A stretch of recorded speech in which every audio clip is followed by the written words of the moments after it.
Merci, sœurs, pour cette merveilleuse et pour ces messages inspirants et cette musique. Chères sœurs, chers amis, débuter la conférence générale par une session destinée aux femmes du monde entier est important et magnifique. Imaginez un peu des sœurs de tout âge, de toute origine, de toute nationalité et langue, unies dans la foi et l'amour pour le Seigneur Jésus-Christ. Récemment, j'ai parlé avec notre prophète bien-aimé, le président Monson, et il a exprimé son amour pour le Seigneur. Et je sais qu'il est extrêmement reconnaissant pour votre soutien, vos prières et votre amour pour le Seigneur. Jadis, dans un pays lointain, vivaient 3 sœurs. La première était malheureuse. De son nez à son menton et de son teint à ses pieds, il lui semblait que rien n'était assez bon pour elle. Lorsqu'elle parlait, les mots sortaient parfois maladroitement et les gens riaient. Lorsque quelqu'un la critiquait, on oubliait de l'inviter à quelque chose, elle rougissait, s'éloignait et trouvait un lieu secret où elle poussait un soupir de tristesse et se demandait pourquoi la vie était si morne et monotone. La deuxième était coléreuse. Elle se trouvait très intelligente, mais il y avait toujours quelqu'un qui obtenait de meilleures notes qu'elle à l'école.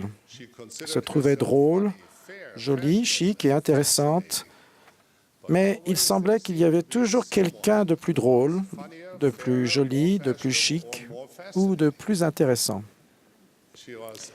Elle n'était jamais première nulle part, et cela, elle ne le supportait pas. La vie n'était pas censée être ainsi. Parfois, elle s'en prenait aux autres, et elle semblait toujours être à 2 doigts de s'indigner d'une chose ou d'une autre.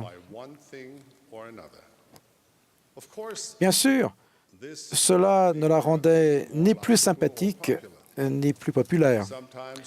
Parfois, elle serrait les dents et les poings et pensait « Comme la vie est injuste ». Ensuite, il y avait la troisième sœur. Contrairement à ses sœurs tristes et coléreuses, elle était, joyeuse. Et ce n'était pas parce qu'elle était plus intelligente, plus belle ou plus capable que ses sœurs. Non, parfois les gens l'évitaient et l'ignoraient aussi. Parfois, ils se moquaient de ce qu'elle portait ou de ce qu'elle disait. Parfois, ils disaient du mal d'elle. Mais elle ne laissait rien de tout cela l'ennuyer trop. Cette sœur aimait chanter. Elle ne chantait pas très juste et les gens se moquaient, mais cela ne l'arrêtait pas. Elle disait « Je ne vais pas laisser l'opinion des autres m'empêcher de chanter ». Le fait même qu'elle continue de chanter rendait sa première sœur triste et agaçait sa deuxième sœur. De nombreuses années passèrent et chacune des sœurs atteignit la fin de son temps sur Terre. La première sœur, qui avait découvert à maintes reprises qu'elle n'était jamais à court de déceptions dans la vie, finit par mourir malheureuse. La seconde, qui trouvait chaque jour une nouvelle raison de s'indigner, mourut coléreuse. Et la troisième, qui passa sa vie à chanter de tout cœur, avec un sourire confiant sur le visage, mourut joyeuse. Bien sûr, la vie n'est jamais aussi simple, et les gens ne sont jamais aussi monodimensionnels que les 3 sœurs de cette histoire. Mais même de tels exemples extrêmes peuvent nous apprendre quelque chose sur nous-mêmes. Si vous êtes comme la plupart d'entre nous, vous vous êtes peut-être reconnu chez une, 2 ou peut-être les 3 sœurs. Examinons chacune de plus près. La première sœur se considérait comme une victime, quelqu'un de contraint. Tout ce qui lui arrivait semblait se liguer pour la rendre malheureuse. Avec cette façon d'aborder la vie, elle laissait aux autres le contrôle de ses sentiments et de son comportement. Lorsque nous faisons cela, nous sommes emportés à tout vent d'opinion. Et à notre époque de réseaux sociaux omniprésents, ces vents soufflent avec l'intensité d'un ouragan. Chères sœurs, pourquoi devriez-vous laisser décider de votre bonheur quelqu'un ou un groupe qui se soucie très peu de vous ou de votre bonheur? Si vous vous inquiétez de ce que d'autres disent de vous, je vous propose cet antidote. Rappelez-vous qui vous êtes. Souvenez-vous que vous êtes de la maison royale du royaume de Dieu, fille de parents célestes qui règnent sur l'ensemble de l'univers. Vous possédez l'ADN spirituel de Dieu. Vous avez des dons uniques qui tirent leur origine de votre création spirituelle et qui se sont développés pendant la longue durée de votre existence prémortelle. Chacune de vous est l'enfant de notre Père céleste, miséricordieux et éternel, le Seigneur des armées, celui qui a créé l'univers, qui a dispersé les étoiles en rotation dans la vaste étendue de l'espace et qui a placé les planètes sur leur orbite attitrée. Vous êtes entre ses mains, de très bonnes mains, des mains aimantes, des mains attentionnées. Et rien de ce que les gens peuvent dire à votre sujet ne peut changer cela. Leurs paroles sont dénuées de sens comparées à ce que Dieu a dit de vous. Vous êtes son enfant chéri. Il vous aime. Même lorsque vous trébuchez, même lorsque vous vous détournez de lui, Dieu vous aime. Si vous vous sentez perdu, abandonné ou oublié, ne craignez pas. Le bon berger vous trouvera. Il vous mettra sur ses épaules et il vous ramènera à la maison. Mes chères sœurs, laissez ces vérités divines pénétrer profondément dans votre cœur. Et vous découvrirez qu'il existe de nombreuses raisons de ne pas être triste, car vous avez une destinée éternelle à accomplir. Le bien-aimé Sauveur du monde a donné sa vie afin que vous puissiez décider de faire de cette destinée une réalité. Vous avez pris son nom sur vous. Vous êtes ses disciples. Et grâce à lui, vous pouvez vous revêtir de robes de gloire éternelle. La deuxième sœur était en colère contre le monde entier. Comme sa sœur triste, elle avait le sentiment que quelqu'un d'autre causait tous ses problèmes. Elle accusait sa famille, ses amis, son employeur et ses collègues, la police, les voisins, les dirigeants de l'Église, la mode actuelle, l'intensité des éruptions solaires et la malchance pure et simple. Et elle s'en prenait à eux tous. Elle n'estimait pas être une méchante personne. Au contraire, elle pensait ne faire que se défendre. Tous les autres, croyait-elle, étaient motivés par l'égoïsme, la mesquinerie et la haine. Elle, par contre, était motivée par de bonnes intentions, la justice, l'intégrité et l'amour. Malheureusement, le raisonnement de la sœur coléreuse est bien trop répandu. C'est ce qui ressort d'une étude récente sur les conflits entre des groupes rivaux. Dans le cadre de l'étude, des chercheurs se sont entretenus avec des Palestiniens et des Israéliens au Moyen-Orient et des républicains et des démocrates aux États-Unis. Ils ont découvert que chaque côté pensait que son groupe était motivé plus par l'amour que par la haine.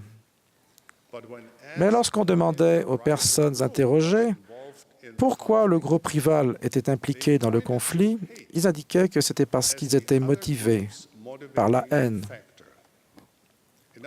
En d'autres termes, chaque groupe pensait être les gentils, les justes, les aimables et les sincères, et considérait que leurs rivaux étaient les méchants, les ignorants, les malhonnêtes et voire les malfaisants.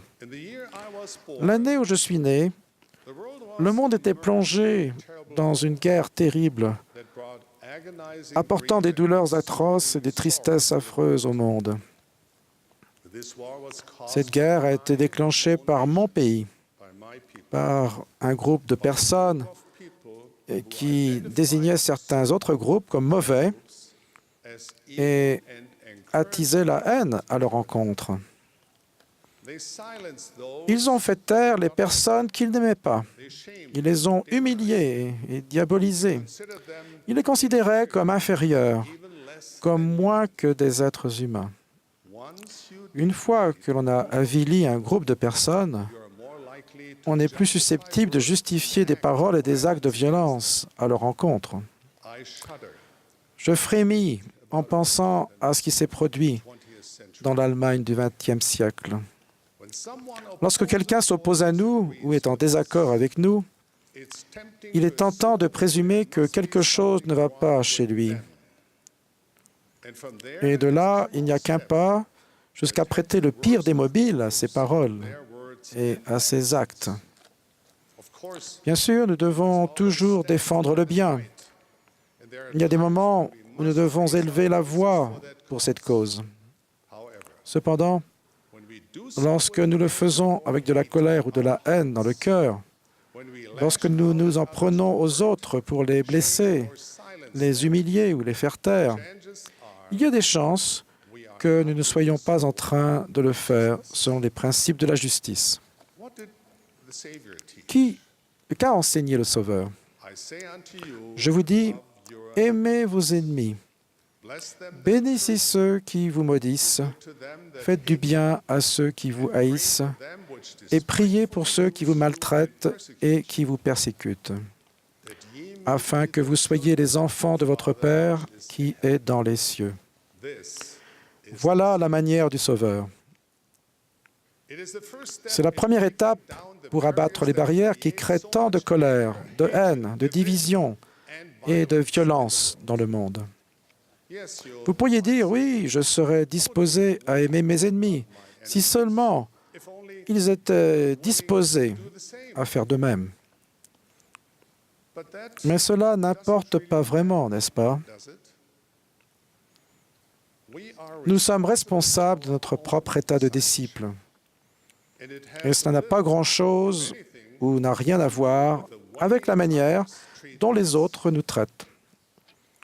Nous espérons bien sûr qu'ils seront compréhensifs et charitables en retour. Mais notre amour pour eux ne dépend pas de leurs sentiments pour nous. Peut-être que nos efforts pour aimer nos ennemis adouciront leur cœur et les influenceront bien. Peut-être pas. Mais cela ne change en rien notre engagement à suivre Jésus-Christ. Donc, en qualité de membres de l'Église de Jésus-Christ, nous aimerons nos ennemis. Nous surmonterons la colère ou la haine. Nous nous remplirons le cœur d'amour pour tous les enfants de Dieu. Nous tendrons la main pour les bénir et les servir, même ceux qui nous maltraitent et nous persécutent. La troisième sœur représente le disciple authentique de Jésus-Christ. Elle a fait quelque chose qui peut être extrêmement difficile. Elle a fait confiance à Dieu, même face aux moqueries et aux souffrances. Elle a réussi à conserver sa foi et son espérance, en dépit du mépris et du cynisme qui l'entourait. Elle a vécu joyeusement, non pas parce que sa situation était joyeuse, mais parce qu'elle était joyeuse. Nul d'entre nous ne parvient au terme du voyage de la vie sans avoir rencontré d'opposition. Avec tant de forces qui essaient de nous en éloigner, comment pouvons-nous garder les yeux rivés sur le bonheur glorieux promis aux fidèles? Je crois qu'on peut trouver la réponse dans un rêve d'un prophète, qu'un prophète fit il y a des milliers d'années. Le nom du prophète est Léhi, et son rêve est rapporté dans le livre précieux et prodigieux qu'est le livre de Mormon. Et le président Monson nous a invités à le lire et à le méditer. Dans son rêve, Léhi vit un champ vaste sur lequel se trouvait un arbre extraordinaire dont la beauté défiait toute description. Il vit également de grands groupes de personnes qui s'avançaient vers l'arbre. Elles voulaient goûter son fruit merveilleux. Elles sentaient et étaient certaines qu'il leur donnerait un grand bonheur et une paix durable. Un sentier étroit conduisait à l'arbre, et le long du sentier, il y avait une barre de fer qui leur permettait de rester sur le chemin. Mais il y avait également un brouillard de ténèbres qui dissimulait le sentier ainsi que l'arbre. Et peut-être plus dangereux encore, il y avait le son de rires bruyants et de moqueries venant d'un édifice voisin, grand et spacieux. Incroyablement, les moqueries convainquirent même des personnes qui avaient atteint l'arbre et en avaient goûté le fruit merveilleux et qui commencèrent à avoir honte et à s'égarer. Peut-être commencèrent-elles à douter que l'arbre était réellement aussi beau qu'elles l'avaient pensé autrefois. Peut-être commencèrent-elles à mettre en doute la réalité de ce qu'elles avaient vécu. Peut-être pensaient-elles que si elles se détournaient de l'arbre, la vie serait plus facile. Peut-être qu'on ne se moquerait plus d'elles. Et en fait, les personnes qui se moquaient d'elles semblaient être plus heureuses et avaient l'air de bien s'amuser. Alors peut-être qu'en abandonnant l'arbre, elles seraient accueillies dans l'assemblée du grand et spacieux édifice et qu'on les applaudirait pour leur bon jugement, leur intelligence et leur raffinement.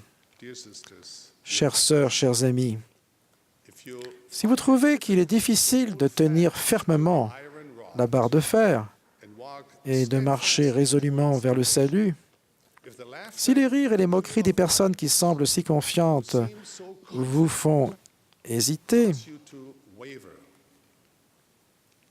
si vous êtes troublé par des questions sans réponse ou des points de doctrine que vous ne comprenez pas encore, si vous êtes attristé par des déceptions,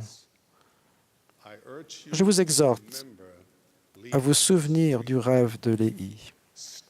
Restez sur le chemin. Ne lâchez jamais la barre de fer, la parole de Dieu. Et lorsque quiconque tente de vous ridiculiser parce que vous goûtez à l'amour de Dieu, ignorez-le. N'oubliez jamais, vous êtes enfants de Dieu. D'abondantes bénédictions vous attendent. Si vous apprenez comment agir, vous le connaîtrez enfin. Les promesses de louange et d'acceptation du monde ne sont ni fiables, ni sincères et ni satisfaisantes. Les promesses de Dieu sont sûres, vraies et joyeuses, maintenant et à jamais. Je vous invite à considérer la religion et la foi d'un point de vue plus élevé. Rien de ce qui est offert dans l'édifice grand et spacieux ne vaut ce qu'on le reçoit en vivant selon l'Évangile de Jésus-Christ. En vérité, ce sont des choses que l'œil n'a point vues, que l'oreille n'a point entendues, et qui ne sont point montées au cœur de l'homme, des choses que Dieu a préparées pour ceux qui l'aiment. J'ai appris par expérience personnelle que le chemin du disciple dans l'Évangile de Jésus-Christ est la voie qui mène à la joie. C'est la voie de la sécurité et de la paix. C'est la voie de la vérité. Je témoigne que par le don et le pouvoir du Saint-Esprit, vous pouvez le découvrir personnellement. En attendant, si le chemin devient difficile pour vous, j'espère que vous trouverez un refuge et de la force dans nos merveilleuses organisations de l'Église, la primaire, les jeunes filles et la société de secours. Elles sont comme des points de ravitaillement sur le chemin où vous pouvez renouveler votre confiance et votre foi pour le voyage qui vous attend. Elles sont un foyer sûr où vous pouvez avoir le sentiment d'être à votre place et recevoir les encouragements de vos sœurs et de vos condisciples. Ce que vous apprenez à la primaire vous prépare pour les vérités supplémentaires que vous apprendrez chez les jeunes filles. Le chemin du disciple que vous parcourez dans vos classes des jeunes filles conduit à l'intégration au sein de la société de secours. À chaque pas de ce chemin, on vous offre des possibilités supplémentaires de montrer votre amour pour les autres par des actes de foi, de compassion, de charité, de vertu et de service. Choisir ce chemin du disciple conduira au bonheur indicible et à la réalisation de votre nature divine. Ce ne sera pas facile. Cela exigera que vous avez le meilleur des meilleurs, toute votre intelligence, votre créativité, votre foi, votre intégrité, votre force, votre détermination ainsi que tout votre amour. Mais un jour, vous remémorerez vos efforts et combien vous serez reconnaissante d'être restée forte, d'avoir cru et de ne pas avoir quitté le sentier.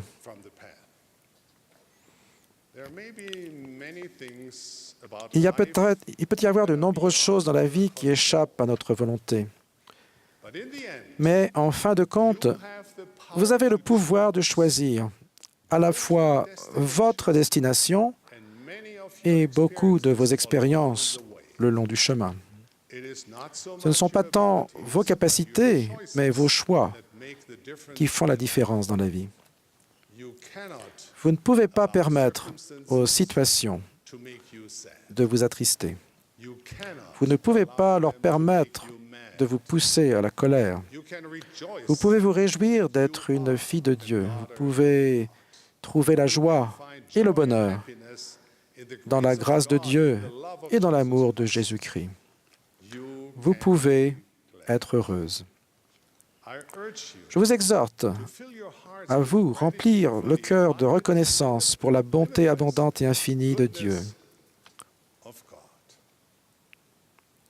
Mes sœurs bien-aimées, vous pouvez le faire. Je prie avec toute l'affection de mon âme pour que vous fassiez le choix d'avancer résolument vers l'arbre de vie.